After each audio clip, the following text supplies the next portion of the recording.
Barang yang jelek bisa jadi bagus dengan lighting.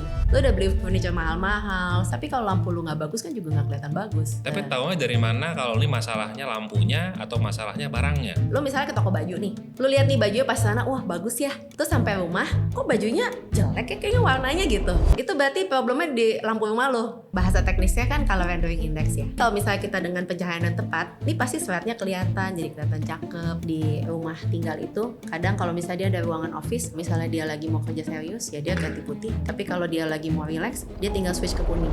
Lighting itu bisa bikin lo jadi santai, bisa bikin lo jadi segar. Banyak klien gue yang udah mulai ngerti itu sebagai investment, mereka hire gue di awal. Gambar arsitek baru jadi, gambar interior jadi, langsung lighting consultant. Sebelum bangun nanti? Sebelum bangun. Selambat-lambatnya di tahap apa masuknya? Selama dia masih mau bongkar sih gue terserah. In a world full of noise, creativity takes the stage. Curiosity leads the story. And growth becomes the journey. Ayo kita gali dan tumbuh bareng-bareng. Welcome to Radio.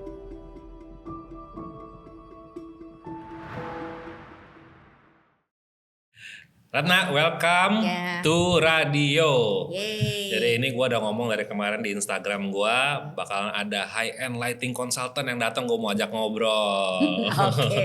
Nah, cuman biar orang pada kenal sama lo, ya langsung aja lo kenalin diri aja sendiri. Who is Ratna Darmawan kan? Deketan dong biar.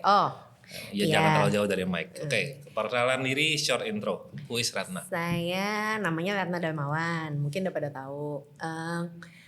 Saya kan lighting consultant, jadi banyak orang bilang kan lighting designer. Saya nggak pengen dibilang lighting designer, saya lebih prefer dibilang lighting consultant. Karena kalau lighting designer kan berarti gue ngedesain lampunya gitu. Saya nggak ngedesain lampunya, saya cuman tempat-tempatin, placingin lampu, berarti lebih ke consultant.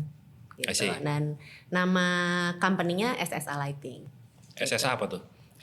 Sinar Sahabat Agung. Oke. Gitu. Jangan itu ya, kalau dipanjangin jadi jelek. Itu kan nama PT gitu. Kenapa Sahabat Agung? Karena dulu kan nebeng di kantor mertua sama kantornya suami. Dia tuh Sahabat Agung Citra. Jadi kita ambillah si Sahabat Agungnya. Gitu. Jadi tambahin depannya, tambahin sinar SSA gitu. Tapi kelihatannya kedengarannya mewah kalau SSA. Iya. Jangan dipanjang-panjangin, jangan. Gitu. Oke. Lo kan lighting consultant. Itu tadi lo bilang lo placing. Terus sebenarnya kerjaan lo apa sebenarnya gitu? Jadi kalau gue biar ngejelasinnya gampang, biasanya gue bilang gini, gue mungkin kerjaannya kayak arsitek apa interior, tapi gue lebih nempatin titik lampu di dalam rumah gitu. Jadi kan si arsitek udah gambar rumahnya, desain tempatnya, interiornya udah layoutin. Nah, abis interior kelar layoutin, gue yang nempatin titik lampunya. Gimana supaya apa yang mereka udah desain tambah lebih bagus gitu. Kalau jenis lampunya kalau yang tentuin juga gak? Gue yang tentuin juga. Berdasarkan? Makanya gue lihat dulu nih, oh nih misalnya si arsiteknya dia bikin apa gitu, rumahnya apa yang bisa gue highlight, interiornya juga sama, apa yang bisa gue highlight. Abis itu gue juga nanya dong si ownernya nih maunya gimana rumahnya, senengnya gitu. Oh gue senengnya rumah gue memang kayak resort, ya gue bikinnya seperti itu. Atau dia senengnya gue rumahnya maunya terang tapi nggak boleh silo di tempat gue duduk, ya gue akan bikinnya seperti itu gitu. Terus gue biasa juga tanya nih si yang punya rumah, kebiasaan lu apa sih tiap hari di rumah? Lu pengennya apa yang mau lu ambil dari lighting ini? Ambience apa yang lu mau pengen? Misalnya gue tanya, lu punya banyak koleksi lukisan apa enggak? Lu hobi masak enggak? Gitu. Terus lu suka baca enggak nih sebelum tidur? Baca buku ya, bukan baca handphone gitu. Nah terus lu kalau tidur maunya gelap total apa ada lampu kecil gitu. Nah yang kayak gitu-gitu lah, yang personal gitu biasanya gue tanya. Jadi nanti gue ngedesain lampunya, titik lampunya tuh sesuai sama dia mau. Oh, gitu. jadi desain lampunya juga custom sesuai pemilik rumahnya ya. Ini kita ngomongnya in terms of residential project nih ya. Lu ngerjain komersial juga nggak? Ada juga kan? Ada. Oke, kita bahas yang residential dulu ya. Jadi owner rumahnya itu lu tanyain. Biasanya itu siapa? Bapak ibunya atau the whole? Biasanya ya pasti bapak ibunya dulu ya, karena kan kalau anak-anak mungkin nggak gitu ngerti, mereka biasanya bapak ibunya lebih mewakili. Tapi kalau misalnya anak-anak udah lumayan gede dan mereka ada maunya, ya mereka juga bisa ngomong.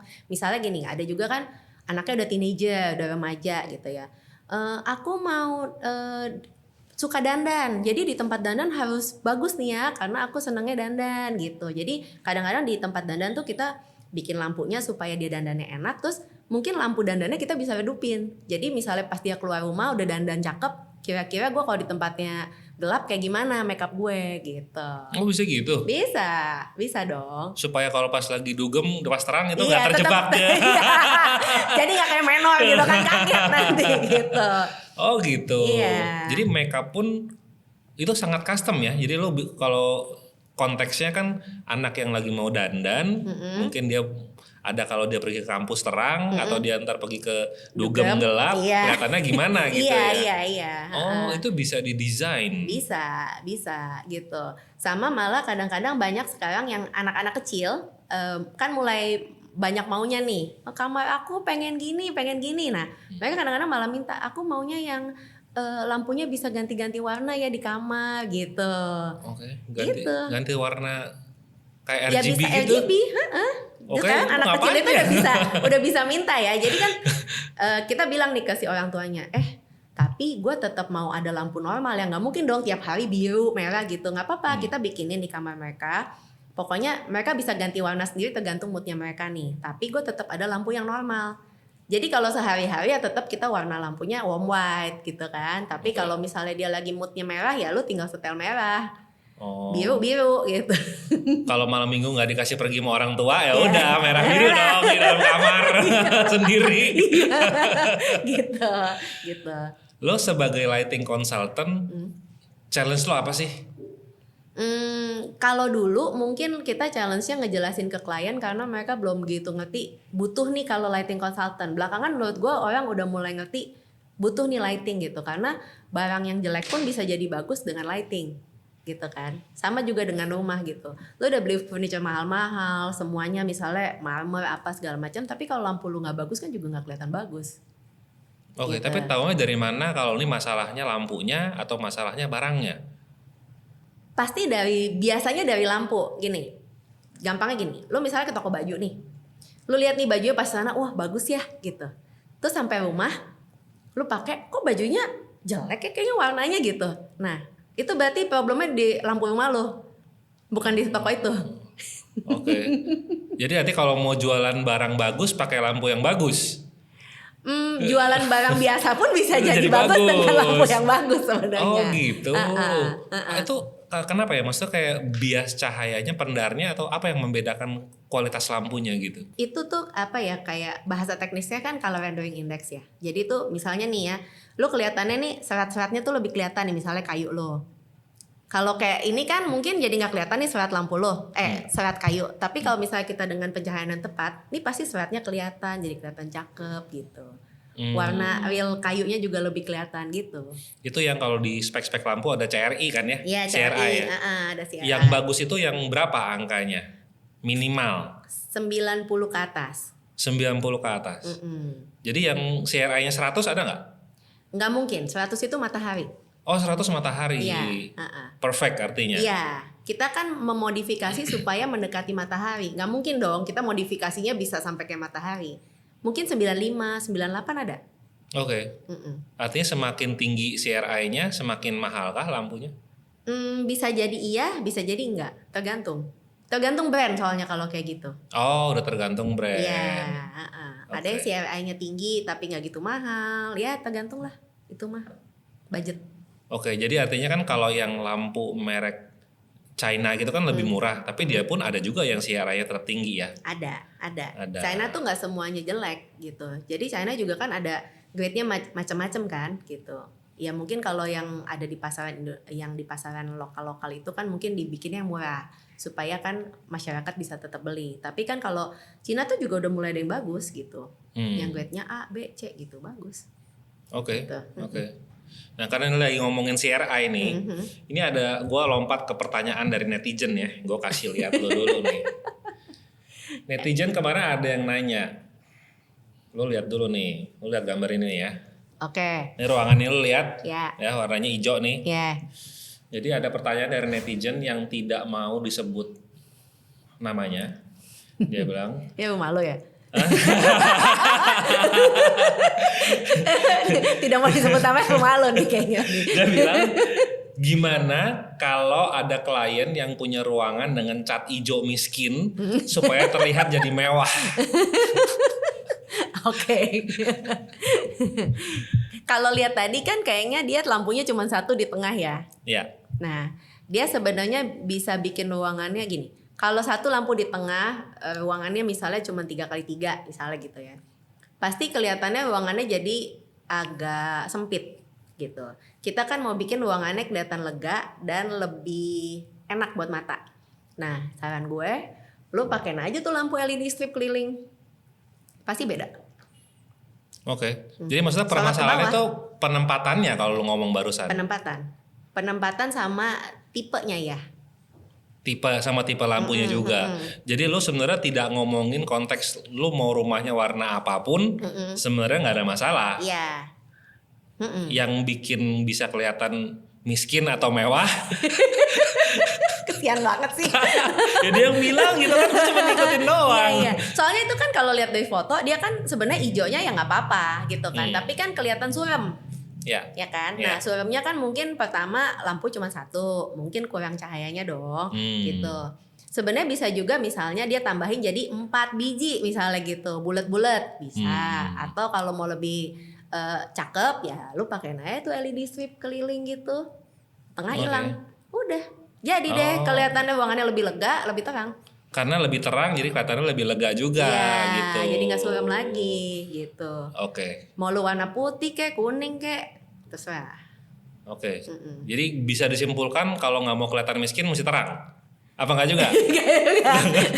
Kan kalau resort remang-remang nggak. Iya itu nggak makanya apa-apa. beda kan, tergantung konteksnya dong. Lu mau jadi gini. Sebenarnya kan kalau dengan lighting kan lu bisa build macam-macam nih. Lu bisa tahu oh ini tuh hallway, di ujung tuh ada ruangan nih terang gitu. Lu kan bisa guide dengan lighting gitu. Sama juga kayaknya kenapa lu bisa tahu oh iya nih resort yang mahal yang remang-remang, ada yang kayak hotel tapi yang khusus family gitu. Ya, Lu kan bisa bedain kan? Ada juga hotel remang-remang. Nah, Bedainnya gimana tuh? Sama-sama remang-remang. itu mungkin ada bau-baunya lain. Oke. Sekarang apa sih proyek yang pernah lu kerjain yang paling seru lah? Lu kan udah lumayan lama juga kan di bidang ini kan. Dan gue liatin lu kan portfolio lu udah di ngerjain proyek-proyek skala atas lah gitu kan. Yang menurut lu proyek yang seru tuh apa sih? Proyek apa dan kenapa itu seru? Kalau proyeknya seru banyak sebenarnya ya. Tiap tahun kan kita pasti dapat proyek-proyek baru ya yang beda-beda gitu. Ini gue lagi senang. Nanti kalau itu ada lagi yang lebih menarik gitu. Jadi lain-lain sih gitu. Gue nggak bisa bilang gue favorit yang mana gitu. Oke, tahun lalu lah. Tahun lalu gue ada proyek resort di Labuan Bajo. Wow. Gue nggak pernah kesana karena aksesnya susah. Dan di sana tuh nggak ada listrik. Jadi listriknya tuh ngandelin genset. Tiap kali gue suruh orang sana tes lampu dong pak malam ini. Wah bu nggak bisa, gensetnya lagi nggak ada bensin. Kita lagi nunggu bensin gitu. Jadi itu agak susah gitu. Dan gue kesana pun juga percuma. Gimana orang di sananya juga setengah mati gitu kan. Tapi akhirnya udah buka terus bagus gitu. Jadi kita monitornya tuh bener-bener dari handphone. Dari mereka di sana kita telepon video call gitu loh. Bisa, gimana caranya? Bisa, makanya. Kan lighting mesti dilihat, mesti dirasa. Ya itu dia videoin. Pak yang di sana jelek nih, tolong dong iniin benerin gitu. Video, foto gitu. Oh bisa? Bisa. Dan gue juga baru tahu itu bisa ya jadinya bagus. Terus mereka udah videoin cakep gitu. Ternyata bisa gitu. Kayaknya gue mesti ganti profesi aja. Mau motret mesti ke lokasi kan. Nanti pas sana bisa pakai handphone doang. Iya. Itu jadi mungkin karena gue udah sering lihat, jadi dengan pakai handphonenya si tukang yang mungkin gak high resolution pun gue udah ngerti oh ini pasti begini, oh tipe lampu yang ini gue udah biasa pakai gitu ya, jadi udah tahu oh ya ini pasti nggak mungkin gelap gitu, pasti terang pasti ini. Kan kalau mata sama handphone kan sebenarnya beda ya hasilnya kan ya. Kan kalau handphone tuh lebih kontras biasanya ya. Kalau mata kan lebih gradasinya lebih bagus lah. Lu gimana ngukurnya tuh kan kalau di handphonein kan beda kan? Karena mungkin gue ada kebiasaan, kan kita suka misalnya di grup, kan grup proyek gue banyak ya. Nah itu kan yang rata-rata fotoin tukang kan. I see. Nah jadi kan kita udah biasa, oh foto begini pasti aslinya nggak gini, pasti aslinya gini gitu. Oh, oke. Jadi lama-lama udah tahu gitu. Jadi gue ada beberapa proyek yang ya kayak yang itu yang aksesnya susah. Terus waktu lagi COVID juga kita ada proyek satu di Singapura, kita nggak bisa kesana karena kan karantinanya lama. Itu juga hasilnya oke. Kita semua video call sama kontraktornya sama ininya gitu.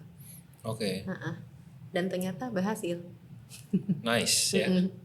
Sekarang kalau lighting, menurut lo itu, kalau dari kacamata lo ya, itu harusnya dilihat sebagai cost atau sebagai investment. Kenapa gue nanya begini? Karena lighting itu kan biasanya di belakang prosesnya kan. Biasanya tuh waktu gue ngebangun ini pas duit-duit udah mau habis gitu, terus arsiteknya bilang, lo mau pakai lighting consultant nggak? Ya duit gue udah habis ya gitu kan. Jadi kita ngeliatnya sebagai cost, gitu kan. Jadi kalau dari pandangan lo bagaimana? Kalau boleh sih sebagai investment ya. Karena gini, banyak klien gue yang udah mulai ngerti itu sebagai investment, mereka hire gue di awal. Jadi, seberapa awal? Gambar arsitek baru jadi, gambar interior jadi langsung lighting consultant. Sebelum bangun artinya? Sebelum bangun. Jadi itu masih tanah tuh biasanya proyek gue. Masih tanah, belum dapat kontraktor. Jadi mereka mau pakai konsultan soalnya gini. Setelah kita udah planning, jadi mereka tuh seneng planning dulu. Planning semua udah mateng. Mereka kasih ini data ke si kontraktor ME atau kontraktor apa, itu kan terus dihitung nih. Jadi mereka dari awal udah tahu budgetnya akan segini, terus waktu mereka bangun cepet gitu. Jadi nggak ntar tiba-tiba tengah jalan, gue mau ini bobok gitu. Gitu. Banyak yang begitu. Oke. Selambat-lambatnya di tahap apa masuknya menurut lo? Selama dia masih mau bongkar sih gue terserah. Gitu. Karena kalau ada desain lighting itu artinya harus disediakan ya di tempatnya ya. Setahu gua kan memang kadang-kadang kita mau bikin indirect di pinggir tembok, artinya kan mesti potong plafon. Betul. Tapi gini, kadang-kadang gue juga ada masuk ke proyek yang udah telat banget. Plafon udah jadi, saklar udah ditarikin, terus tiba-tiba dia lihat ke rumah temennya, kok bagus, mau gitu kan, terus manggil. Nah kalau kayak gitu gue paling sebisanya gue bilang ya gue nggak bisa sampai banyak banget nih ya, tapi lu harus rela untuk ada yang dibongkar-bongkar plafon. Nggak mungkin dong lo ngikutin apa yang ada, percuma dong ngapain pakai gue gitu kan. Tapi mungkin gue kayak di dindingnya saklarnya gue ngikutin yang ada, gue nggak bobok lagi. Tapi plafon kan lebih gampang dibenerin ya, plafon gue mesti placingnya harus gue benerin dong gitu. Terus mungkin misalnya yang udah kayak di lantainya udah keborong nih, ya udah gue mau nggak mau ngikutin. Cuman biasanya kan mereka mungkin belum beli lampunya, ya lampunya kalau bisa kita cariin yang lebih bagusan gitu. Tapi ada juga yang telat yang udah kebeli lampu, ya udah sebagian kita pakai, misalnya kita masukin nih ke kamar-kamar, tapi public area kita beli yang baru ya gitu. Gitu. Soalnya kan lu hubungannya sama tarikan kabel listrik juga kan, penempatannya kan. Betul. Artinya sebelum MNI masuk sebenarnya udah harus ada rencananya. Sebetulnya idealnya iya, gitu. sebaiknya begitu. Cuman banyakan kan orang kan nggak sadar nih, setelah udah mulai hitam jadi baru mau pakai lighting gitu. Betul juga. Ya waktu itu gue lumayan banyak bongkarnya. Maksudnya di belakang. Pasti. Kalau udah telat pasti bongkarnya banyak. Menurut lo dari pengalaman lo itu kesalahan yang paling banyak dilakukan oleh para desainer in terms of lighting tuh apa yang pernah lo temuin? Gak ada yang salah kali sebenarnya mah. Preference aja. Kalau ngomong salah ya mungkin salah nggak salah. Tapi kan yang lo lakukan pasti lebih baik kan. Iya. Nah kalau gua sebagai arsitek yang pensiun gitu kan, gua kan kalau dulu nitikin lampu, ya udah ruangan segi 4 gue titikin aja 4, gue bagi ruangannya gitu kan, ya kan ngeliatnya kan secara gambar. Tapi kalau lu kan pasti ngeliatnya udah sebagai rasa kan, sebagai mesti feel-nya gimana kan. Nah itu yang common lu temuin gimana nih, yang biasanya lu udah masuk di tengah-tengah proyek, dikasih gambar titik lampu, kenapa begini gambarnya gitu kan. Nah itu biasanya yang very common apa ya menurut mungkin kalau kayak tadi lu bilang kan, misalnya ruangannya kotak, lu titikin aja 4. Nah itu kan general gitu. Kalau gua kan mungkin bukan cuman general, gua bikin mood kan. Mau lu pakai sistem kek, mau lu cuman saklar biasa kek, gua kan harus bisa bikin mood di ruangan itu gitu. Misalnya living room, Oh iya, gue ada lampu generalnya, tapi ada lampu untuk misalnya kita buat kalau nonton TV atau misalnya ada artwork atau buat nyorot ke meja gitu kan harus ada gitu. Oke. Nah jadi kita tambahin mood lightingnya lah gitu. Tapi kalau misalnya cuman kayak area gudang ya itu general aja, itu mah terserah gitu. Artinya lo tadi bilang based on activity juga bisa ya, ya penempatan lighting based on activity, makanya lo mesti tahu karakter orangnya biasanya ngapain, dia duduk di mana, dia mau baca, bacanya di meja di ruang duduk baca atau di ranjang, kamu mesti tahu kan, misalnya yang dia makeup, lalu ada lagi selain activity lighting adalah kalau tadi lo bilang kalau lampu mood itu kayak ambience itu apa? Termasuk lampu aksen, lampu estetika, apa? Aksen is estetika, no? Iya kurang lebih lah ya, terserah sih orang mau bilangnya gimana ya. Cuman kan maksudnya gini, nggak mungkin lah ya lu misalnya kayak gini dindingnya nggak ada aksen, misalnya ada foto keluarga, kayak kalau misalnya dia bukan kolektor lukisan gitu, paling nggak kan ada foto keluarganya kayak gitu. Terus pasti kan ada meja ya, mejanya lah kita highlight gitu. Jadi bukan cuman plain general aja gitu. Jadi kan misalnya nih dia cuman pakai saklar biasa pun dia bisa dong. Oke, switch pertama gue lampu general yang nyala. Misalnya gue mau bersih-bersih cukup lah lampu general aja. Tapi kalau misalnya gue mau nonton TV atau terima tamu ya si lampu aksen-aksennya itu yang gue nyalain. Jadi kan ruangannya moodnya lebih dapet ya, lebih keluar gitu. Oh, jadi artinya dalam satu ruangan dibagi function ya? Iya. Ada setelannya kan, biasanya gue suka itu ke proyek lo ada presetnya gitu ya. Iya. General light buat nyapu. Misalnya gitu kan. Ambience light buat terima tamu, buat pamer, lampu pamer. Ada juga yang lampu function, artinya yang nggak tahu dia mau nonton TV atau apa gitu ya. Oke. Jadi emang lo kalau ngedesain ruangan biasanya selalu ada kayak 3 preset gitu ya? Ada. Pasti kita pokoknya intinya nggak mungkin kita sekali pencet nyala semua, nggak mungkin. Gitu. Kan nggak enak juga ya. Kayak kamar mandi misalnya. Simple deh kamar mandi kan pasti ada lampunya gue bedain. Lampu yang di plafon misalnya sama lampu dinding. Misalnya kita cuma bagi 2. Atau ada satu lagi tambahan untuk lampu malam. Kalau misalnya WC-nya mau tetap nyala. Kita masuk ke WC tetap enak kan gitu. Nggak langsung silo gitu. Oh oke. Ya masa kalau bangun tengah malam gitu ya. Oke. Gitu. Jadi itu juga dipikirin. Iya dong. Pikirin dong. Oke. Sekarang gue mau ngajak lo main games ya. Kita main games. Ini it's a new game. Gue keluarin barang-barang gue. Mainan gue. Nih berat ya. Ini gue nyalain dulu deh. Gue kasih lo 3 lampu ya. Ini 3 lampu. Ini lampu. Lo boleh tes dulu semua lampunya, lo pegang, lo touch and feel gimana. Ini it's a metaphor game. Game metafora. Jadi gue mau tanya lo tuh gini. Kalau ada lighting consultant, ada desainer, desainer artinya arsitek atau interior designer, sama ada klien. Dari 3 benda ini, mana yang masing-masing merepresentasikan pihak itu? Yang mana arsitek, yang mana klien, sama mana lighting consultant? Dan kenapa? Oke. Kalau ownernya gue mungkin yang ini ya, karena ini tulisannya Fat Boy nih. Fat Boy, oke. Supaya kan owner kan punya banyak duit ya, ceritanya gitu ya. Jadi inilah nih si klien nih. Oke, ini klien ya, oke, karena dia Fat Boy. Iya, oke. Aduh, mungkin ini arsitek deh nih, arsiteknya kan. Kenapa arsitek itu? Karena ya ini bentuknya kan sleek gitu ya, terus cakep lah gitu, rapi gitu kan. Ya sisanya ini dong gue ya. Nah ini nanti kenapa lo ini? Abis ini kalau misalnya gue buat klien kan kayaknya gak enak ya. Kenapa kalau buat klien gak enak?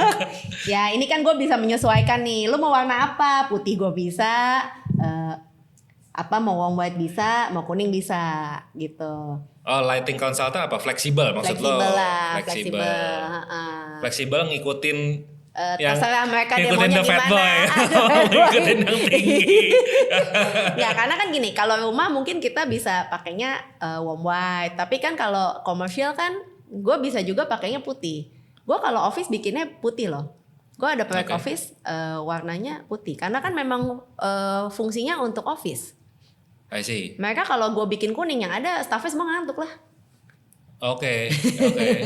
Walaupun ruang bos juga putih ya kalau kantor ya. Ruang bosnya enggak, ruang bosnya gue bikin lebih cozy karena mereka kan biasanya buat terima tamu ngobrol. Oh, Gitu. lampu Tapi- pamer dong ya. Iya, tapi area staff biasanya kita bikinnya agak putih. I see. Apalagi kalau training room, wah putih banget kalau training room. Oh, training room harus putih ya, Iya. buat belajar ya. Gitu. Oke, second question. Hmm. Dengan benda yang sama, Hmm? biasanya ekspektasi owner itu yang mana, tapi realitanya gimana?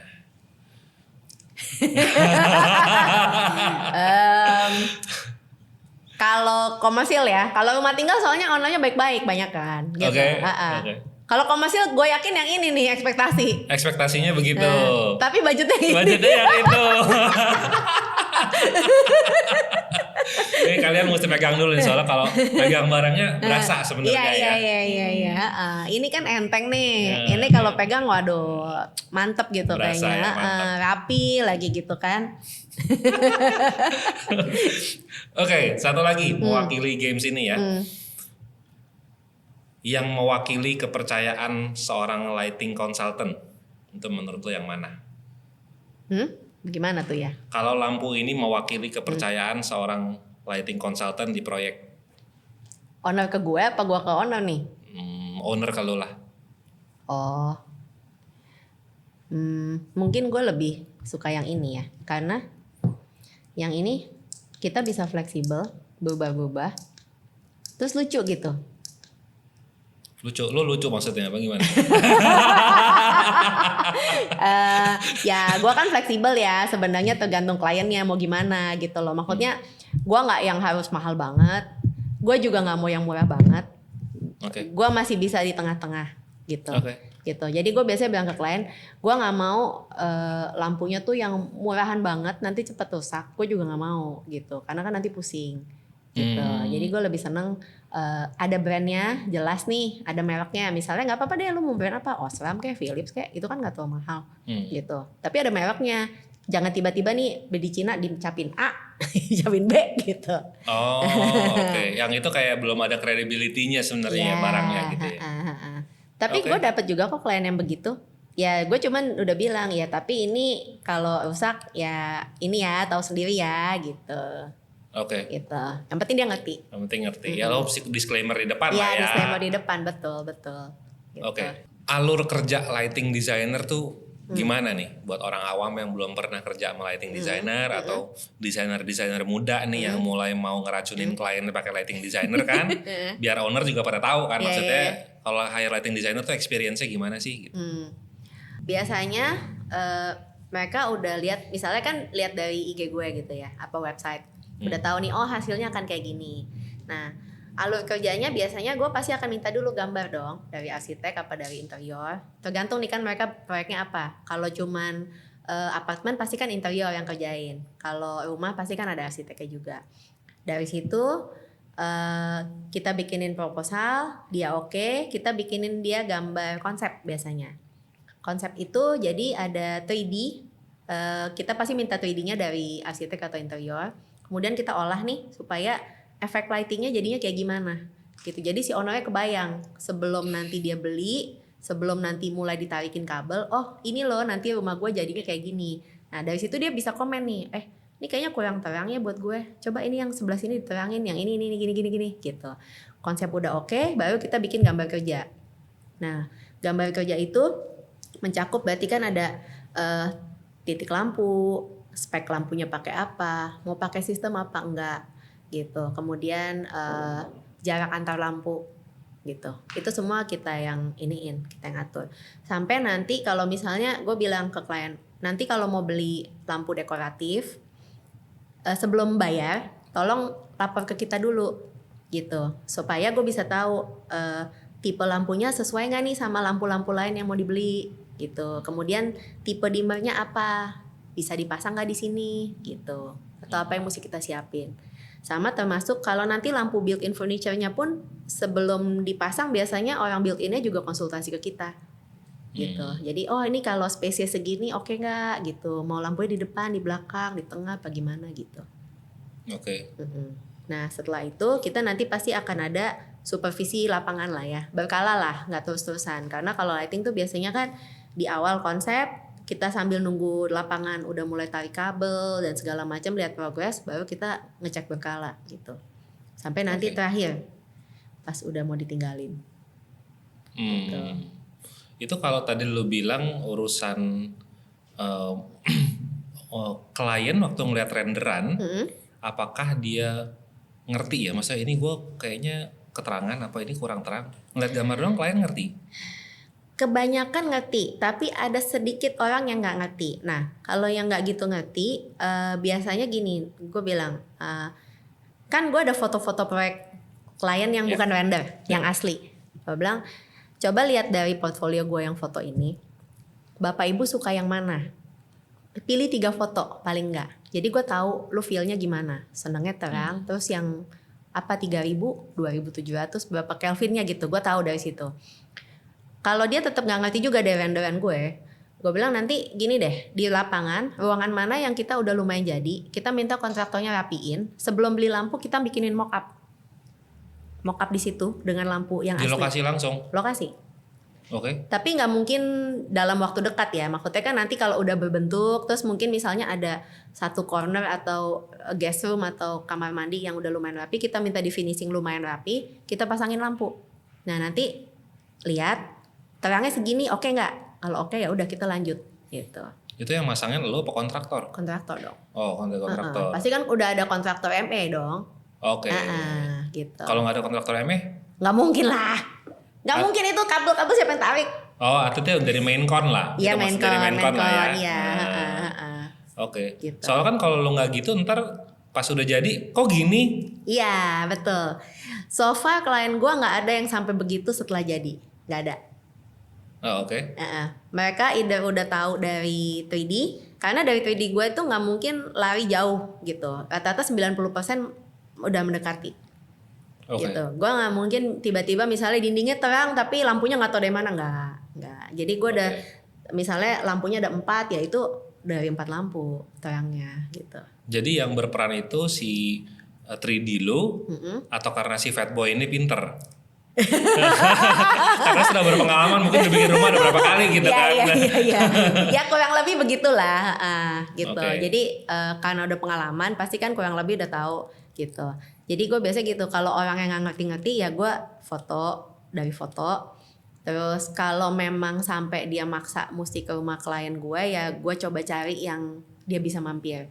Atau kalau enggak, gue kan sebenarnya banyak proyek-proyek komersil. Nah gue minta aja, coba deh Bapak Ibu mampir ke proyek saya yang misalnya di Plaza Indonesia nih, showroomnya Elite misalnya, atau showroomnya siapa gitu kan. Coba lihat di situ, atau lihat juga misalnya di mana yang komersil aja gitu. Nah dari situ mereka udah bisa ngerasain sih. Oke, jadi suruh pergi aja ngelihat gitu ya. Iya, pergi aja ngelihat tes, senang yang gimana gitu. Soalnya kan memang ini sekalian gue kaitin ke pertanyaan netizen tadi juga nih ya. Dia kan nanya bagaimana caranya lo membuktikan diri bahwa lo harus di hire. Tapi kan masalahnya barang lo nggak tangible gitu nggak bisa nggak bisa dipegang, nggak ada wujudnya gitu kan. Ya itu jadi saran lo bagaimana tadi kalau kayak gitu? Agak susah ya, karena ini kan jasa lebih ke perasaan gitu ya. Jadi mungkin mesti lihat ya, salah satunya mungkin dia bisa lihat di IG, kredibilitas. Tapi kebanyakan klien itu dari mulut ke mulut, kebanyakan. Misalnya temennya ada pakai gue, dia datang ke rumah temennya nih misalnya, lihat, oh iya lu pakai siapa, dia rekomen lah gitu. Jadi kebanyakan gitu dari mulut ke mulut. Ya sama juga halnya dengan arsitek atau interior atau kontraktor gitu. Jadi karena udah pernah pakai, mungkin pengalamannya oke, mereka lanjut lagi gitu. Dan itu mereka jelasin ke kliennya gitu. Jadi masalahnya di reputasi dong kalau gitu, tergantung reputasinya. Tapi kalau dari klien yang lu punya itu berapa persen yang ngerti, yang bisa tahu lah, kayak gue harus pakai nih emang bagus. Berapa persen yang nggak ngerti, cuman karena temennya bilang lu pakai deh rating consultant, ya udah gue pakai. Berapa persen tuh yang mungkin 90% udah ngerti, 10% enggak. Oh, yang 10% ngikut aja gitu. Ngikut aja, tapi at the end of the day biasanya nanti mereka happy tuh. untung pakai, biasanya gitu. Oh, Nah, oke. gitu. Biasanya sih gitu. Seberapa penting keterlibatan si desainer dalam penentuan konsep lighting ini ya? Maksud gue untuk sebuah project selesai sampai ke tahap lighting, karena kita lagi ngomongin lo kan, ngomongin lighting nih, keterlibatan desainer itu seberapa penting ya menurut lo? Apa mendingan tapi lebih baik mereka tahu beres aja? Pokoknya gue kasih Ratna, lo beresin ya, pokoknya jadi cakep ya, ada gitu dah. Atau lo lebih pilih yang memang mereka terlibat juga ngobrol nih gitu?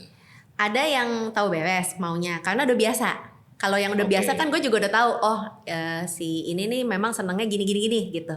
Jadi mereka biasanya udah tahu beres gitu. Tapi ada juga yang mungkin kalau misalnya masih baru-baru pasti kan pengennya dilibatkan dong ya karena masih belum tahu kan. Ada juga yang gitu. Tapi gue juga seneng sih kalau misalnya terlibat langsung ya maksudnya. Jadi biasanya kan gini, ada beberapa hal yang gue minta gitu. Pak, Bu, saya mau tambahin ini ya di sini ya. Soalnya kalau enggak di sini nggak enak nih gelap. Atau misalnya cermin-cerminnya nanti mau minta ada lampunya ya. Jangan yang modelnya cermin begitu doang. Oke, kalau nggak bisa ada lampu di cermin, minta wall lamp deh kanan kiri gitu. Jadi kan yang hal gitu kan gue mesti ngomong sama desainernya dong. Nggak main tiba-tiba gue templok. Nanti dia bisa ngamuk dong gitu. Jadi biasanya gini, konsep itu sebelum nyampe ke klien, sebelum nyampe ke owner, gue kirim ke arsitek atau interior dulu untuk mereka review. I see. Gitu ya dong, gue mesti minta pendapat mereka dulu gitu. Mereka oke, mereka udah nggak ada komen nih, baru gue kasih ke klien gitu. Jadi gue sama si desainer ini udah satu suara gitu loh, gitu. Karena kan gue harus memperbagus desainnya mereka gitu. Ya gue harus minta pendapat mereka juga dong. Tapi kan yang bayar si Om. Iya, tetep aja. Jangan dong, nggak bisa gitulah. Kan mancing-mancing siapa tahu. Tapi gini, kadang-kadang kalau misalnya arsitek atau interiornya mintanya, Rat, kayaknya keterangan gini-gini. Nah, tapi si kliennya senengnya terang, gue tetap harus mengutamakan klien. Gue akan bilang, Pak, Bu, ini masalahnya kliennya senengnya terang banget loh. Dia udah request pengennya begini gitu. Jadi tolong ikut ya gitu. Oke. Artinya memang jalurnya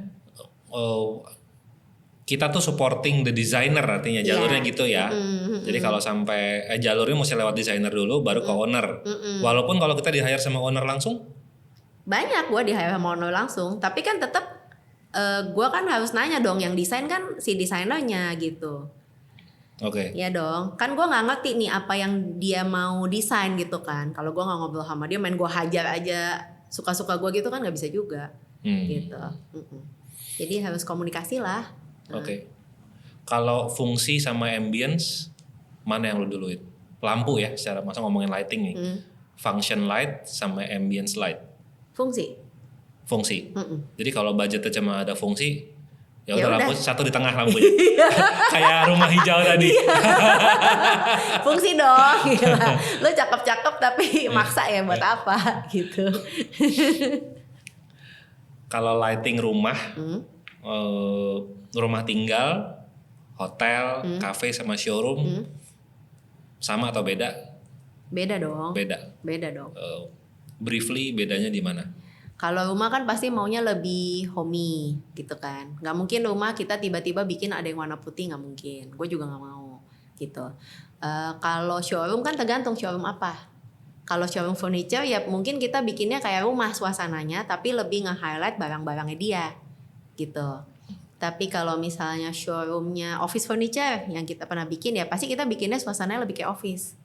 Karena kan biar orang yang datang ke sana kebayang gitu. Oh, kalau office gua gini, suasana lampunya kayak gini gitu. Oke. Atau misalnya kantor gitu. Kantor kan pasti juga warnanya yang kayak tadi gua bilang kan, udah putih gitu. Kalau hotel ya tergantung hotelnya hotel apa dulu gitu. Hotel yang resort kah atau hotel yang family kah gitu. Karena waktu itu kan kita pernah bikin hotel yang family, jadi dia udah bilang maunya terang nih ya, karena ini kita banyak terima weekend tuh anak-anak brunch atau apa gitu. Jadi pasti kita bikin lebih terang gitu.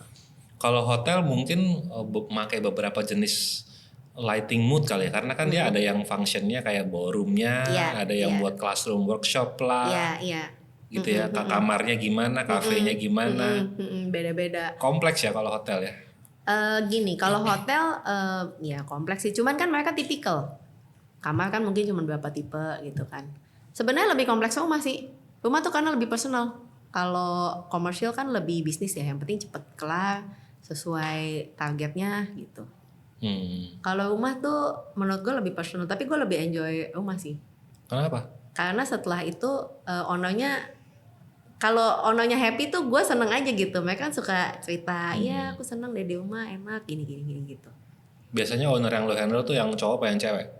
Ya tergantung siapa yang in charge di proyek itu. Oh, bukannya kayak urusan lighting yang mana gitu. Kalau urusan yang construction biasanya kan kalau yang cewek males. Enggak juga, ada Masa? kok klien gue yang cewek yang ngurusin construction. Oh ada? Ada. Belum tentu yang cowoknya, tergantung. Cowoknya nyangkul aja gitu. Bayar. Tergantung. Menurut lo apakah lighting bisa menambah nilai dari sebuah brand? Jadi katakanlah sebuah brand atau toko lah gitu, dia nggak punya logo, nggak punya nama di situ, tapi cuma kelihatan lightingnya doang gitu. Bisa. Apakah dia bisa bicara? Bisa. Bicaranya tuh bagaimana menurut lo? Biasanya kan pasti kita nanya dong, brand lo ini mau lo angkat kemana? Harga barang lo berapa? Lo mau target marketnya berapa? Gitu. Kalau misalnya gini, kita bikin tokonya terlalu kayak high end gitu ya, lampunya gitu ya, suasananya nih ya, kita ngomong suasananya ya, orang juga takut masuk gitu. Gitu, wah pasti mahal nih gitu kan. Nah makanya gue biasanya nanya nih, lu budgetnya gimana, lu jualnya apa di sini gitu. Jadi kita lagi ada bikin satu toko nanti ya, bentar lagi buka mungkin pertengahan tahun di Bandung. Nah itu juga sama, yang di bawah-bawah dia jualnya kan barangnya nggak gitu mahal, yang atas lebih high end, jadi pasti agak beda penataan lampunya. Oke. Gitu. Jadi kalau misalnya nih, misalnya ada warteg harga makan 15.000, yang makan orang Gojek. Iya. Dikasih lampu pakai CRI 98, menurut lo orang masuk gak si orang Gojeknya? Belum tentu. Karena berasa ya maksudnya? Iya mungkin takut mahal kali. Iya tapi maksudnya dari luar aja berasa gitu ya. Iya dong. Lightingnya ya. Gue pernah ngedesain warteg loh waktu BDD tahun berapa tuh ya, sama Pak Budi Pradono.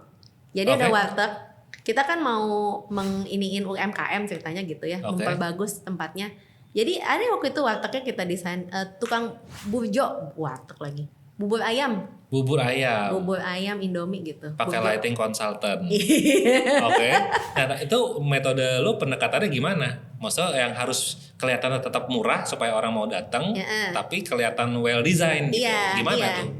Kalau murah kan harusnya nggak kelihatan well design mestinya. Iya, kita well designnya pokoknya rapi, tapi nggak kayak mahal banget. Jadi temanya tuh lebih kayak bikin kan kalau misalnya lo ke kampung-kampung gitu kan warna lampunya masih kuning kan, pakai lampu pijar. Ya kurang lebih konsepnya kayak gitu. Tapi kita bikinnya lebih cakep pakai LED strip gitu. Tapi nggak kayak heboh gitu, enggak.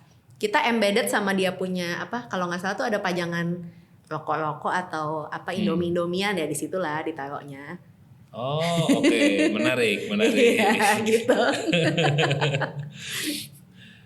Oke, satu pesan yang lu mau sampaikan ke desainer atau end user mengenai lighting. Sebenarnya lighting penting buat menambah ini ya, apa namanya, kayak lu kan jadi moodnya enak di rumah gitu.